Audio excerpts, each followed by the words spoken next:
एक दिन इनके गांव में 4 कोणी भी रहा होगी। एक जगह ओम प्रकाश दीवाना त्रिभुवन भाई गावत रहे, एक जगह हम और कृष्ण कुमार रत्नाकर। हियाँ से पब्लिक हुआ जाए, हुआ सिया बैठ के आवे कहन यार बल्कि कम पैसा वाला भी रहवा ज्यादा सही, बस 40-50 हजार वाला पैसा डूबे चाहत बा। ये आप लोग प्यार है मेरे दोस्त, कलाकार अच्छा नहीं होता। सुंदर पुष्पहार शुभ आशीर्वाद है, खूब बढ़िया तरक्की करा, मैं भगवती कल्याण करेंगे। हुआ यदुवंश का विनाश श्याम शोकित थे। हुआ यदुवंश का विनाश श्याम शोकित थे। टेक ले पीपल का धलेटे से अलौकिक थे। पांव का तलुआ चमकता दे दीप्यमान रहा। आज धोखे से बहलिया तो हिरन जान रहा। यदुकुल का विनाश हो गया। चिंता में गंधारी के श्राप से यादव आपस में लड़के मर गए। कुल मर गए भैया। एक तबड़ा हमारा डिस्टर्ब न करे हमका। ए लड़की आओ, अब वहीं पकड़ पकड़ के गाना गवाओ बचे हरे। हाँ आराम से बेटवा, गीत संगीत का आनंद ला, ना एक दाई दाल चावल जबरी खियाओ भाई। हाँ शांति से मुन्ना रे बैठ जा, बोला ना बेटा बिरहा सुना। अरे बाबू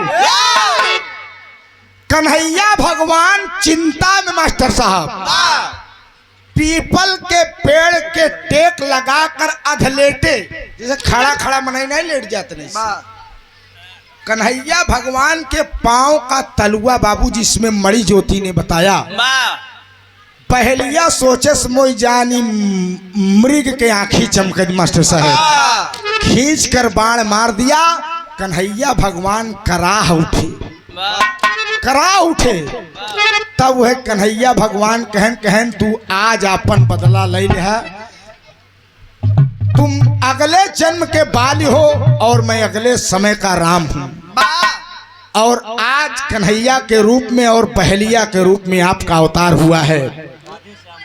बिरहा सुने वाले मेरे दोस्त, कन्हैया भगवान जब दुनिया से विदा हो तो मास्टर साहब संदूक में उनकी शरीर को भरकर जल में प्रवाहित कर दिया गया। उड़ीसा के राजा ने सपना देखा और उनका वहीं अंतिम क्रियाकलाप हुआ मास्टर साहब। लेकिन एक प्रमाण इधर से हम देते तरज के लाइन में बोला, आप फिर वही राधे श्याम पप्पू प्रधान कनीपुर सीता कुंडू 100 रुपया बहुत बहुत प्रणाम है। चला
समिति करीमुद्दीनपुर के कोषाध्यक्ष बलीराम भैया तरफ से सादर 50 रुपया, बहुत बहुत प्रणाम बा। लेकिन कहना है बलिराम भाई, बिरहा के अंदर गीत के अंदर कवि ने भाव दिया है, कहना है करेला पुजानावा हो, करेला पुजानावा, करेला पुजानावा हो, करेला पुजानावा, सदाना कसाई प्रभु के करेला पुजानावा, सदाना कसाई प्रभु के।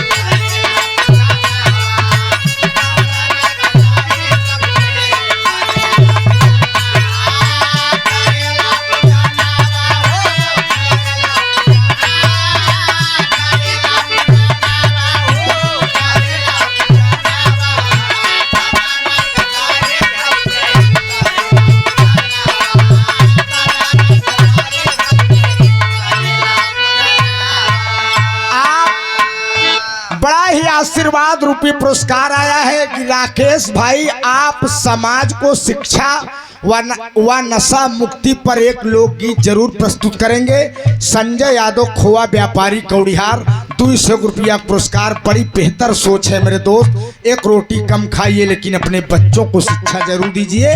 आने वाला समय शिक्षा का है बाबूजी, कपड़ा दोयम दर्जे का होगा चलेगा, चटनी रोटी खाई लिहा चली, लेकिन अपनी लड़कियां की स्कूल जरूर भेजा। बाबा साहब भीमराव अंबेडकर ने कहा है कि पैर में जूता नहीं होगा चलेगा, लेकिन हाथ में किताब और कलम होनी जरूरी है। यादव समाज के लोगों से मैं निवेदन करता हूं, आप अपने बच्चों को शिक्षा पर विशेष ध्यान दीजिए। एससी बैकवर्ड समाज के लोगों, अन्यथा आने वाली पीढ़ियां हम आपको गाली देंगी कि संविधान से छेड़छाड़ किया जा रहा है, तो आप लोग सो रहे थे। 200 रुपए का पुरस्कार, बहुत बहुत प्रणाम है। एक सदन नाम का कसाई है, श्रीमद् भागवत पुराण की कथा मैं आप लोगों को बता रहा हूं बाबूजी। ये कोनो काल्पनिक कपोल कथा राकेश नहीं गावत है। सदन नाम का कसाई है, उसका रोज का काम है भेड़ और बकरे को काट कर उसकी मांस बेचना। बाबूजी सबसे पहले सदन जब दुकान खोलता है तो धूप बत्ती अगरबत्ती जलाकर, जो भी उसके पास है मास्टर साहब, दीपक जलाकर स्वामी जगन्नाथ जी की तस्वीर के सामने प्रणाम करके तब अपनी दुकान पर बकरे और भेड़ को काटना शुरू करता है। एक दिन उसकी रोज की भक्ति देखकर स्वामी जगन्नाथ महाराज जी प्रकट हुए। उन्होंने कहा कि सदन, तू कसाई है, तेरा काटना पीटना ये काम है बकरे और भेड़ को, लेकिन तेरे अंदर भक्ति है सदन बेटे। क्या चाहिए मुझसे, जो मांगना चाहते हो मांग लो। कलयुग में देवता प्रकट हो जाए तो कुछ कुछ ऐसे भक्त हैं, 2-4 मेहरुए मांग ले, धन दौलत मांग ले, महल अटारी मांग ले, कहीं हम केहू ससुर के रहा न देव, गाँव में महीन रहा। कलयुग की भक्ति बतावत है। सदन ने हाथ जोड़कर कहा कि प्रभु हमको धन दौलत सोना चांदी पन्ना पोखरात नहीं चाहिए। कहन तो सदन तो का चाहिए का, ज्योति बड़ी मार्मिक गीत बा जान ले, कहा भगवान हमका एक ही बटकरा दे दे तू। बटकरा मतलब आहड़ा यार। कहन जब हम मांस काट के तौले लागी तो केहू 5 किलो मांगत, केहू 1 किलो, केहू 1 पौवा, केहू 100 ग्राम। बार बार बटकरा हटावत हटावत हमार हाथ पिराई लागत है। कहन हमका एक ऐसा बटकरा दे दे कि हम तेराजू धई दे, 5 किलो तौली तबो बराबर उतरई, 100 ग्राम तौली तबो बराबर उतरई, 1 किलो तौली तबो बराबर। बार बार हमका बटकरा न हटावे के पड़े। बहुत गवैया से लोग गीत सुनबे मेरे दोस्त, एकदम अलौकिक प्रसंग सुनावत है, सब गवैया नाई गाए हैं। स्वामी जगन्नाथ महाराज ने आशीर्वाद दिया कि जाओ भक्त ऐसा ही होगा। एक गोल पाथर देन करिया मास्टर साहेब कहने का तेराजू धैले बत मांस काट पन्नी में भर दे भाई, ओजनाई जितना चाहबे उतना ही होए। जगन्नाथ सही बात, जगन्नाथ प्रभु जी से पाके एक पथारावा।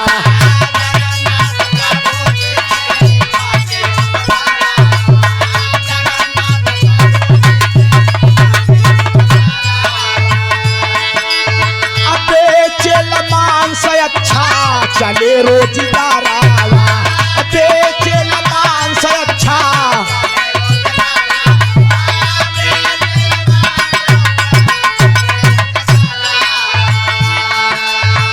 गईले हेराई हरा चिंता भइले मानावा, गईले हेराई हरा चिंता भइले मानावा। सदा न कसाई करके करेला पुजारावा।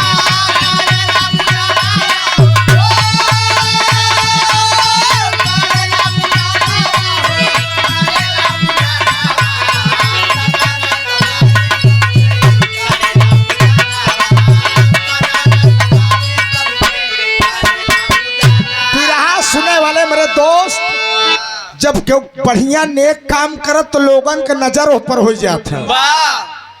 जे सौदा खरीदे जाए, मांस खरीदे जाए, बाबू जो सोचे सरवाई कसाई हमका लोग चूतिया बनोत। बतावा एक बटकरा धाई के ही 5 किलो तौलत बा, 100 ग्राम तौलत बा, 1 किलो तौलत बा।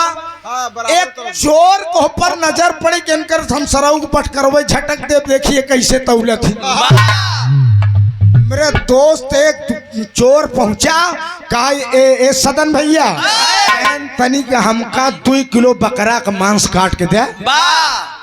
सदन लगा मुड़िया के अपन चक्कू गणासा जवन रहा काटे, तो चोरवा काम करे सुई तेरजुइया पर से बटकरवा हटाए जेबम धई के काय काटत रहा। हम मेरे दोस्त चला गा और सदन जब मांस को कंप्लीट कर कर तराजू पर रखता है, देखता है बटकरा हड़ा गायब, खोजने लगता है चारों तरफ। बिरहा सुने वाले पंचाऊ बटकरा नहीं पाता, सदन कसाई रोने लगा, कहा भगवान दुनिया के मालिक आपका दर्शन मुझे मिला, मैं एक कसाई भेड़ और बकरी काटने वाला, आपने मुझे धन दौलत सोना चांदी छोड़कर एक बटकरा दिया, वो भी बटकरा चोरी हो गया। याद करता है भगवान को, लेकिन भगवान रोज रोज दर्शन नहीं देते। तुरंत बाबूजी दुकान बंद कर दिया, कहा अब चलते ही जगन्नाथपुरी भगवान से फिर बटकरा मांग के। बाबूजी वहां से जब चलता है 3 लाइन गीत और है मास्टर, कहना है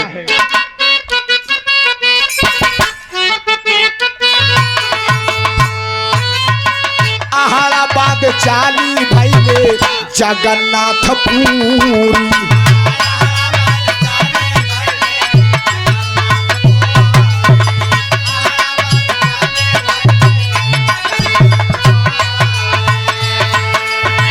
पहुँचे डूमराव इच्छा रही गई अधूरी, पहुँचे डूमराव इच्छा।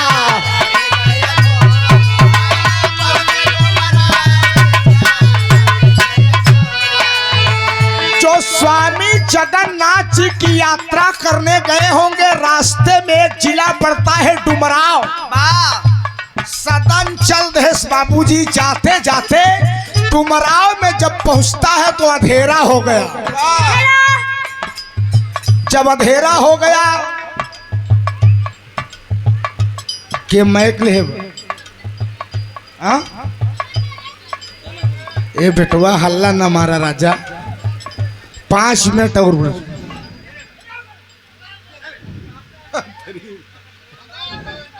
चला जाते जाते। ए बेटा बैठ जा। अरे बाबू डुमराव जब पहुंचा, शाम हो गई, सोचने लगा कि अब रात में कहाँ सफर करूंगा, यही कहीं विश्राम कर लेता हूँ। पंचो एक कुटिया दिखान, कुटिया में गवा सदन कसाई देखता है एक औरत है, और सदन कहता है कि बहन जी मेरी बहना, मुझे मैं एक स्वामी जगन्नाथ जी के दर्शन के लिए जा रहा हूँ, हमका रात अपने कुटिया में रहा है, तो सवेरे यहाँ से चला जा।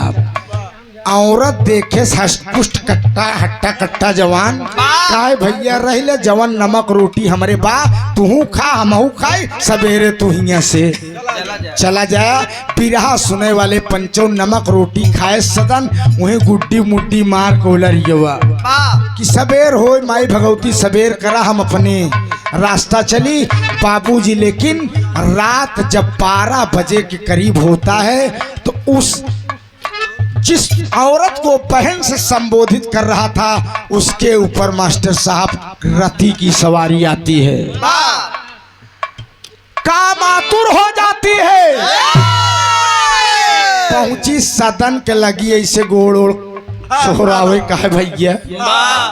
सदन कहता है कि रे बहना मेरी दीदी मैं सफर करने जा रहा हूँ, मैं जगन्नाथ के दर्शन के लिए जा रहा हूँ। पगली तू क्या कर रही है?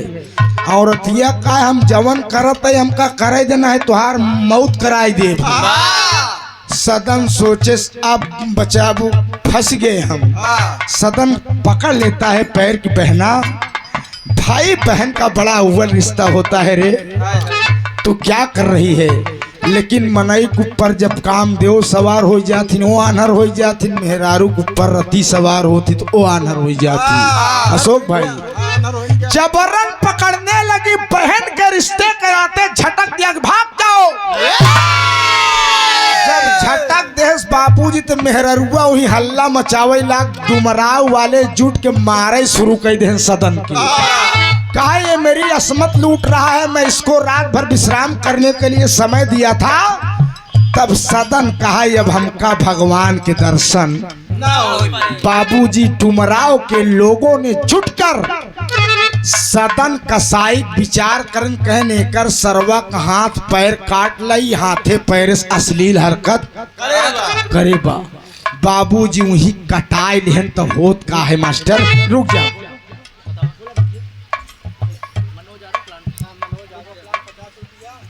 मनोज यादव, मनोज आरो प्लांट 50 रुपया। आओ रामचंद्र भाभी ग्राम प्रधान प्रत्याशी करीमुद्दीनपुर कितना 151 रुपया। बहुत बहुत प्रणाम है, माई भगवती कल्याण करें। चुनाव सब जने लड़ा मेरे दोस्त, लेकिन राजनीतिक वैमनस्यता नहीं होनी चाहिए। आप लोग सम्मान से लड़िए भिड़िए, जनता जेका दे उ ले जा, लेकिन कौनो आंतरिक वैमनस्यता न हो चाहिए। चुनाव का मतलब यही है। और वर्तमान बीडीसी है चुनाव अब करी यार हम लड़वैया लह जाए शेर नहीं करताल बस्तैया हमें बड़ी ताकत होत है। बहुत बहुत प्रणाम है, बहुत बहुत नमन है।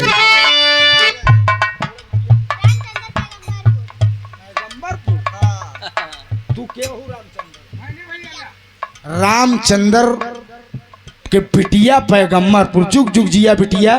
हमार शुभ आशीर्वाद है, ढेर लड़के की नाम देख भेद हम न जाम वही लगी ही काख है जैसे हम लोग फांसी दे दिए। बा बेटी हमार शुभ आशीर्वाद है, जुग जुग जुग जिया गुड़िया। पढ़ाई लिखाई जातू ना, पढ़ लिख बढ़िया हमार लोग का नाम रोशन करा, हमार शुभ आशीर्वाद है। आप परम आदरणीय परम श्रद्धेय श्री बचऊ लाल यादव जी स्टोनो साहब पूजनी हमारे मामा श्री की ओर से सादर 500 रुपए का पुरस्कार चरणों में प्रणाम है। ताली बजाकर आप लोग स्वागत कर दीजिए बाबूजी, बड़ा आशीर्वाद आपका मिलता है। एक स्वर में सब सकल पंच के पहली प्रणाम बा। आप बाबू अमर सिंह यादव बुनौना कछार सादर 51 रुपया। बहुत बहुत प्रणाम बा बुनौना की धरती से। एक सुंदर नारी बाबे सहेया तमानावा, एक सुंदर नारी खातिर सहेया तमानावा, सदाना कसाई जब से करेला पुजाना।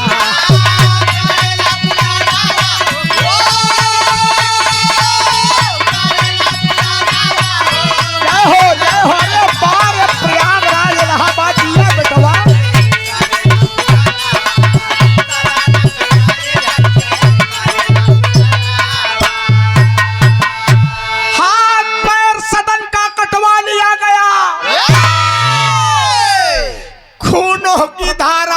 ये बेजान हो चुका है सदन। हाथ पैर नहीं है, खूनों की धारा बह रही है। बाबूजी ढानकते हुए उस चला नहीं सकता हाथ पैर, शरीर उस ठनगा रहा है अपनी शरीर को और मुंह से स्वामी जगन्नाथ कीजिए, स्वामी जगन्नाथ कीजिए, स्वामी जगन्नाथ कीजिए। बाबूजी भगवान का आसन डोला, बाबूजी ठनकते हुए पहुंचता है स्वामी जगन्नाथ जी के दरबार में। जहां ज्योति जी ने बताया, जहां पूजनीय माता जी वर्तमान ग्राम प्रधान अंगद भैया की माता जी गई थी, बाबूजी सदन पहुंचता है। भगत के बस में है भगवान। जब रोता हुआ सदन पहुंचा, कहा भगवान क्या आपके दरबार में यही न्याय होता है भगवान? मैं भेड़ और बकरा काटने वाला कसाई आपके चरण कमल का सेवक हूं भगवान। आपने मुझे जो बटकरा दिया था भगवान, चोरी हो गया। उस बटकरे के लिए आपके चरण कमल में मैं आ रहा था। डुमराव में एक पदचलन स्त्री ने मेरा हाथ और पैर कटवा लिया भगवान। इस भक्त की करुण वेदना सुनकर बाबूजी स्वामी जगन्नाथ महाराज, दुनिया के मालिक भगवान मास्टर साहब तुरंत प्रकट हो गए। भक्ति में इतनी शक्ति होती है बंधु, ना विश्वास करो, भक्ति करके देखो, भक्ति कहीं नहीं जाती, भक्ति की जाती है।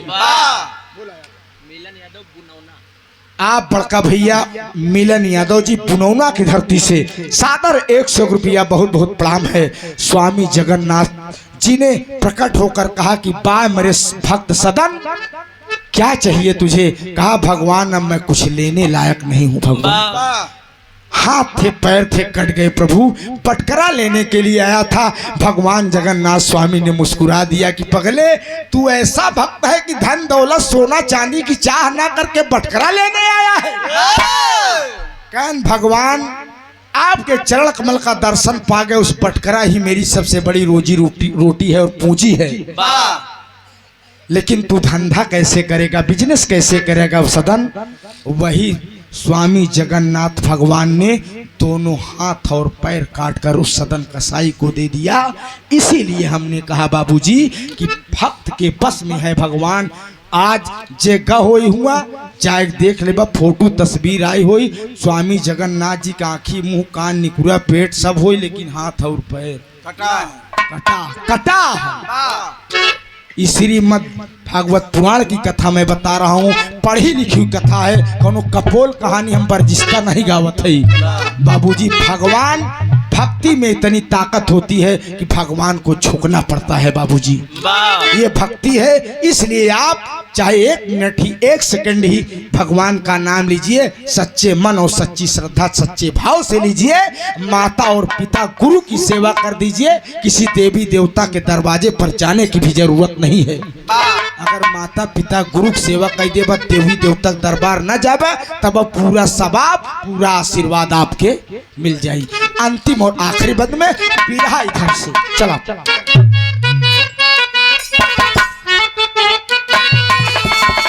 दादा पंधारी मुन्नी लाल भर सपानावा,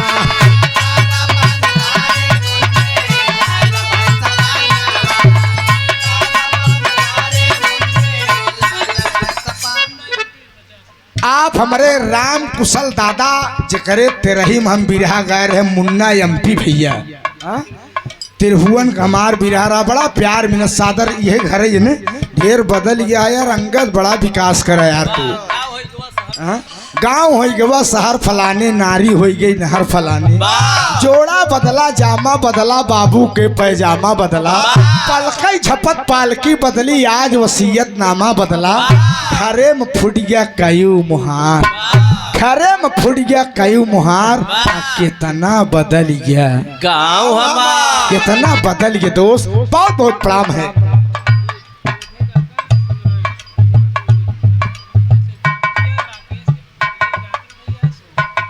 अच्छा, शिव नारायण उर्फ बोधे काका, आप 151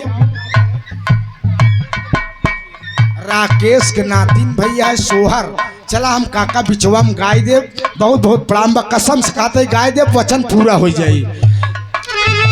दादा पंधारी मुन्नी लाल भय सपनावा,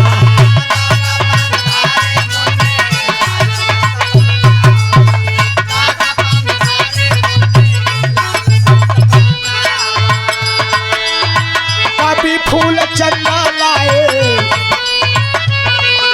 हमारे पूजनी कवि जी श्री फूलचंद मौर्य बिरभानपुर, 15 तारीख को उनका देहावसान हो गया, इसलिए मुझे बदलना पड़ा। जो दुनिया से विदा हो गया नाम के आगे स्वर्गवासी लग गया। बाबूजी बड़े विद्वान कवि थे श्री फूलचंद जी, उनका आशीर्वाद स्वर्ग से इस बेटे के ऊपर बना रहे, मैं यही प्रभु से कामना करता हूँ। आपकी जीवात्मा को भगवान अपने चरणों में स्थान दे। बाबूजी अरे कभी फूल चंदा लाए स्वर्ग में असाना,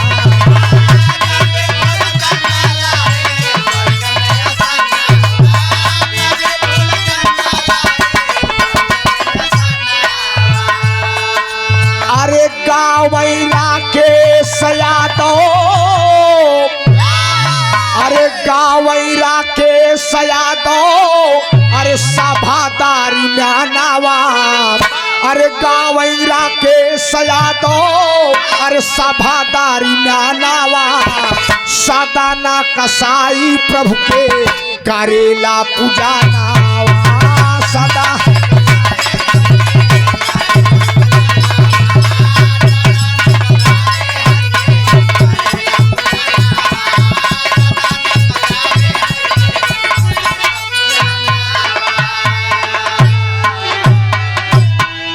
बहुत बहुत धन्यवाद, बहुत बहुत प्रणाम।